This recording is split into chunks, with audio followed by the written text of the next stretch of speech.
أعوذ بالله من الشيطان الرجيم بسم الله الرحمن الرحيم اللهم صل على سيدنا محمد وعلى آل سيدنا محمد وأصحابه وبارك وسلم أما بعد جماعة المسلمين السلام عليكم ورحمة الله وبركاته.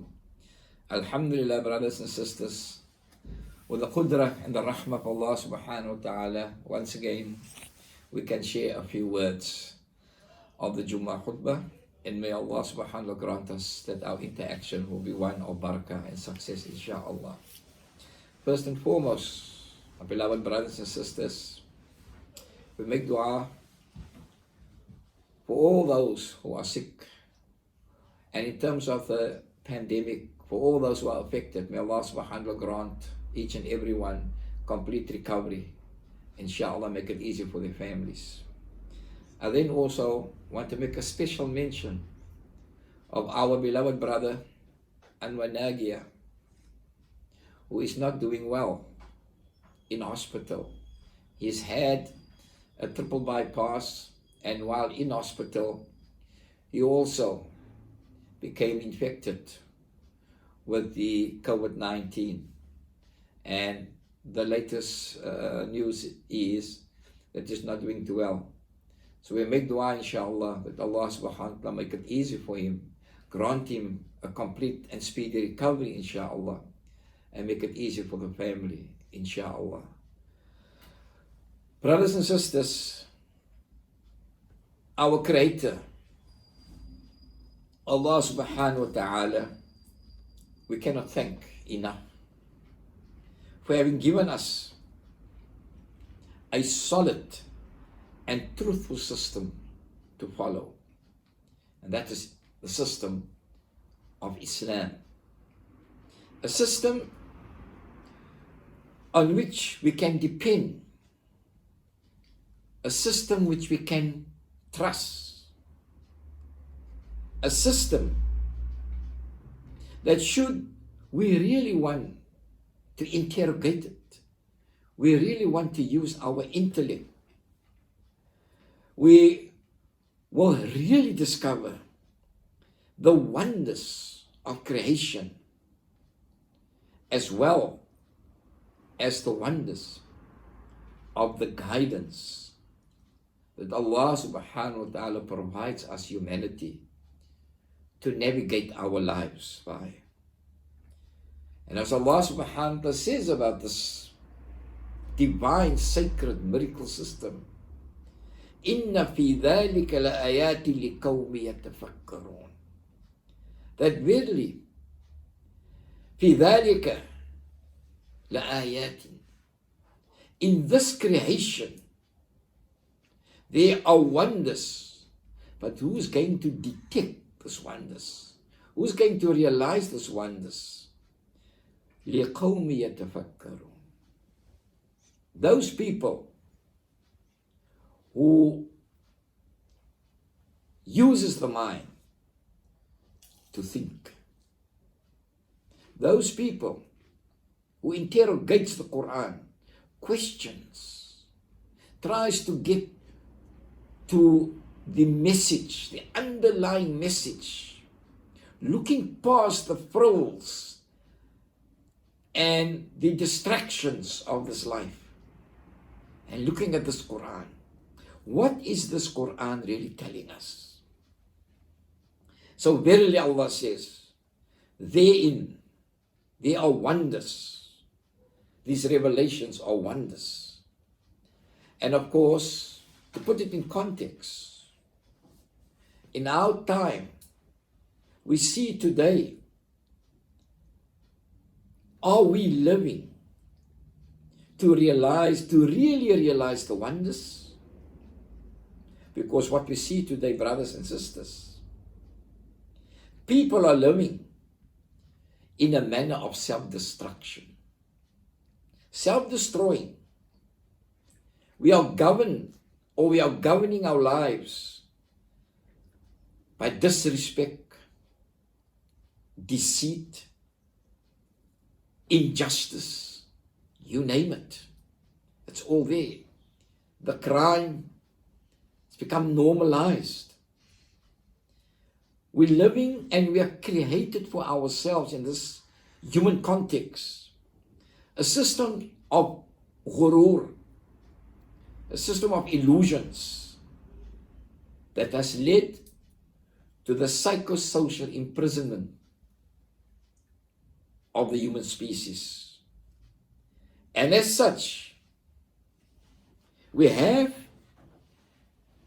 and we are busy devising and shaping our own, to use the present day term, virtual reality. That's based on deceit. That's based on lies, disrespect. And of course, the examples, brothers and sisters, the examples are numerous. And this illusion that we have and are busy creating, it is so dangerous, so very dangerous, that the very fundamental function and resource of reason is being denied. Why? To satisfy our greed, our lust for so-called power. This is what we want. And we say so-called power because the very people that you assume you have power over, those very people must carry you away tomorrow and put you 6 feet under the ground. Because if they're not going to do that, you are going to be a pestilence, a sickness for them while lying on the surface of the earth.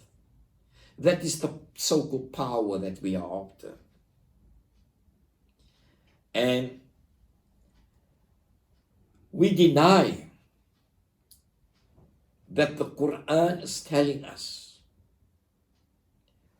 يَتَفَكَّرُونَ, those who think. We are abdicating the intellectual ability that Allah subhanahu wa ta'ala has given us. We're abdicating that and making it subservient to our greed, to our bloodthirstiness, to our lust.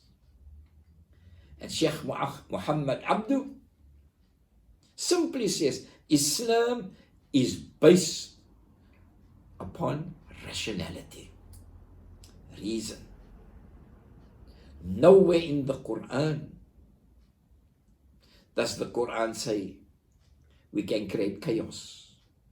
Because if emotions takes over and emotions are not regulated by rationality, chaos will result and does result.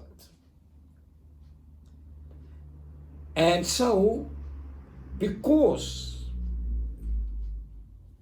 the Quran is based upon rationality, Muslims especially, because we are adherents of the Quran, was the Sunnah.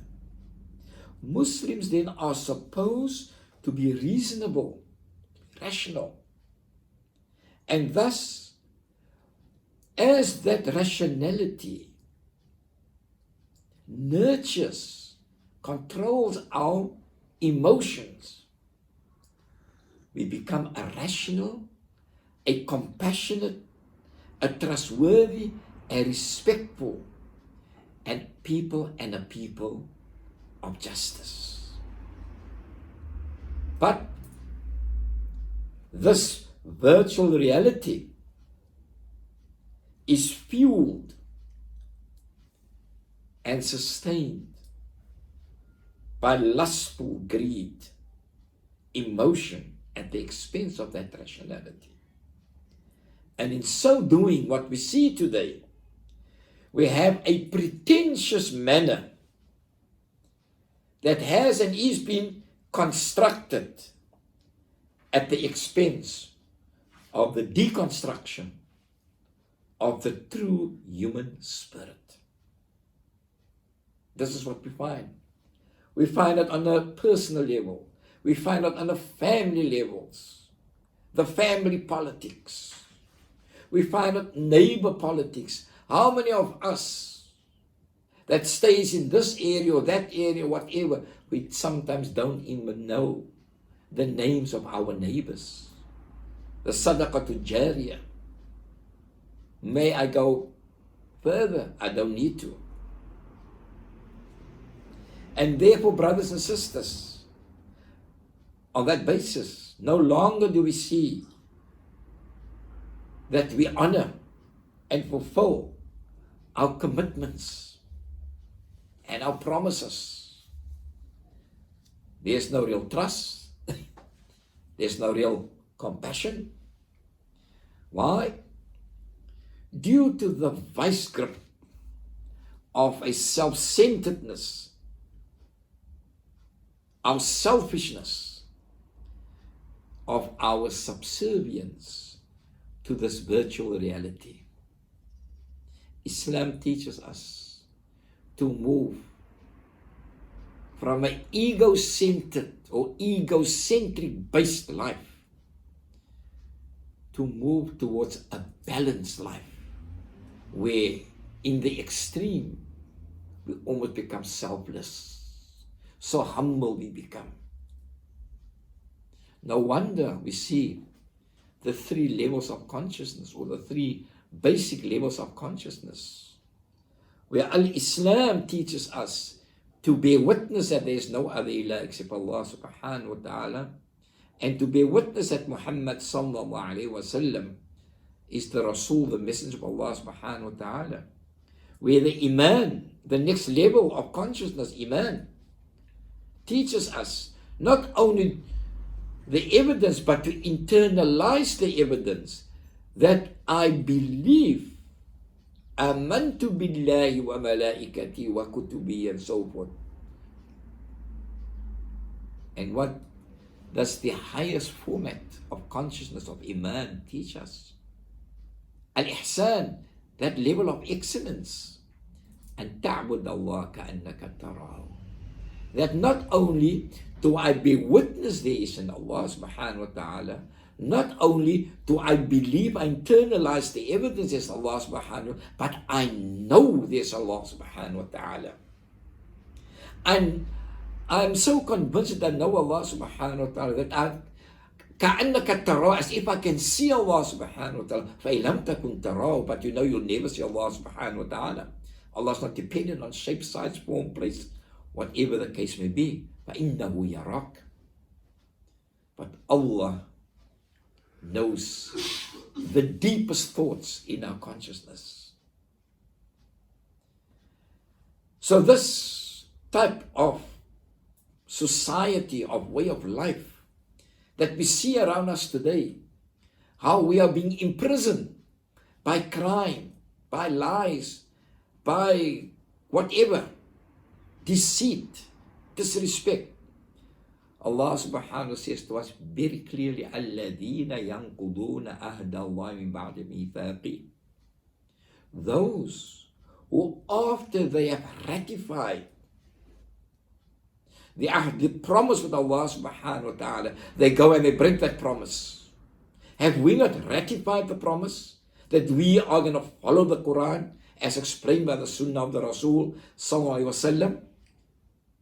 So why do we live in this type of enclave that we have imprisoned ourselves in of lies and disrespect and so forth and cruelty?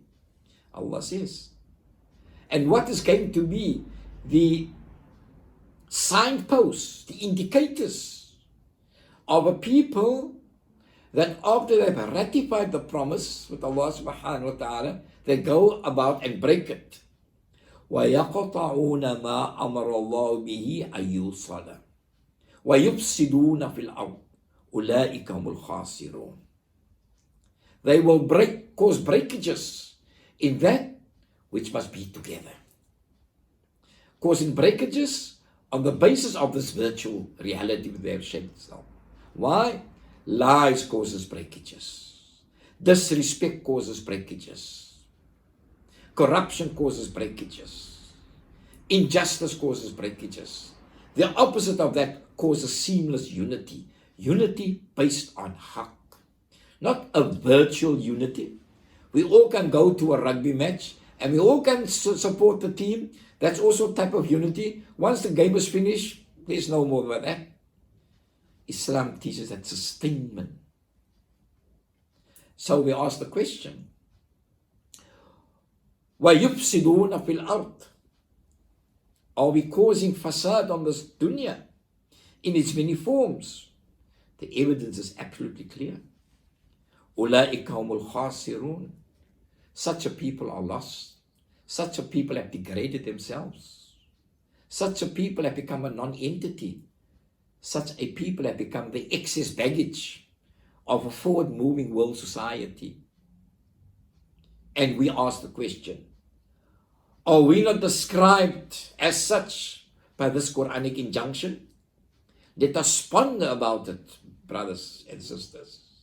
For as erudite scholar Khalid Abu al-Fadl says, and I quote, those who worship their emotions, in other words, their greed, their lust, etc., and live for self-promotion, will always torment the servants of reason, unquote. Let us think about that, my brothers and sisters. Those who worship their emotions, those who follow blindly, those who follow their lust, they live for self-promotion, they live for their self-centeredness, their arrogance tries to prop them up. They will always torment the servants of reason. Reasonability tells us it's not wise to be arrogant. It's not wise to be unjust. It's not wise to be disrespectful. This is what he's saying. And this is the status quo. The question then is, brothers and sisters, is this not the case today? Obviously it is. The politics on all levels of communities and societies. As I said, whether it's on the global or local level, we find it. And even as far back as the 11th century, erudite scholar Abu Hayyan at-Tawhidi, what did he do? In one of his writings he said, I burnt my books because the people ridiculed me and refused to listen and use the intellect, but was intent on satisfying their greed and their lust. Is this what we get when we go contrary to, firstly, our rationality, and secondly, when we go contrary to the divine nourishment that nurtures and nourishes our rationality, which as Muslims we accept on the basis of evidence? That is the Quran, the Sunnah of Muhammad sallallahu alaihi wasallam. You see, it's happening. And especially so, we have to focus in on the Muslim community, because we are Muslim. We Ummatul Wasata. We are the middle or the most balanced Ummah. We're not extreme to this way and we're not extreme to that way. We are the most balanced. وَأَقِيمُوا الْوَزْنَ بِالْقِسْطِ, Allah says in Surah Al-Rahman. And keep the balance for justice. وَلَا تُخْسِرُوا الْمِيزَانِ, and do not overstep the balance. The Quran keeps us in balance. That we have to enjoy the dunya as a plantation for the akhirah. Ad-dunya, the Arab idiom goes, ad-dunya Mazra'atul akhirah. That the dunya is there as a plantation for the next level of existence. But we are imprisoning ourselves with this virtual manner of reality that we've constructed for ourselves. We forget this akhirah. And brothers and sisters, as such, attempts at the justification of our lies, our deceit, our self-importance, our self-imprisonment in our virtual reality has in fact become a full-time occupation. Look around us. Look within ourselves. It's become a full-time occupation that I must be right. I must be important. I must get it. And I will lie. I will deceive people. I will disrespect people to get what I want to get. Never mind what the Quran says. Never mind how Muhammad explains it. It's become a full-time occupation. And therefore crime has become a full-time norm and occupation in all its forms. So brothers and sisters, we so miss the point when Muhammad sallallahu alaihi wasallam instructs us in a hadith which reads, Inna ad-din yusrun, la yushadda din ahadun illa ghalaba. Verily, the deen of Allah subhanahu wa ta'ala, the deen is easy, yusrun. And no one will ever be able to overpower, to circumvent, to outmaneuver the deen. In other words, no one will be able to find loopholes in the deen, except the deen will overpower such a people or person. This is what we're seeing today. In trying to justify and using the deen for our deceit, to deceive people. Why? Because we want to skew, we want to warp the deen, which we'll never ever be able to do, because it is under the protection of Allah subhanahu wa ta'ala. We want to find, as I said, the loopholes to satisfy our whims and fancies, our greed, to conform to our virtual reality, to satisfy ourselves. Thus, brothers and sisters, Allah guides us to rationally investigate and apply divine guidance to situations in terms of its context. So Allah subhanahu wa ta'ala says to us in Surah Ma'idah, وَمَا يَتَوَلَّ اللَّهُ وَرَسُولَهُ وَالَّذِينَ آمَنُوا فَإِنَّ حِزْبَ اللَّهِ هُمُ الْغَالِبُونَ. وَمَا يَتَوَلَّ اللَّهُ, and those who makes Allah subhanahu wa ta'ala the intimate companion. How? The Quran. وَرَسُولُهُ, and of course, Muhammad sallallahu alaihi wasallam, the Sunnah.